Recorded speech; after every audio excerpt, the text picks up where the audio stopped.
How to use credit balance in Temu account. Let's get started. Launch your Temu app. Here we go. Make sure you have already logged into your account. You'll land to the home page.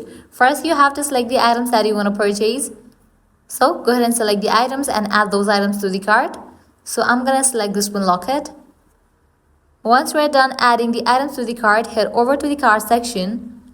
Once we're in the carts page, now here you're gonna find all the items that you have added to the cart. Select the items that you want to check out. Then click on checkout option. Once you're in the checkout page, you have to provide your shipping address, likewise shipping method. Once you select that, scrolling down, you have to select your payment method. Then you'll see the option of apply coupon code. If you have any coupon code, you can type in over here. And below coupon code option, you will find the option of credit. You have to click on that option of credit and then type in the credit amount that you want to use.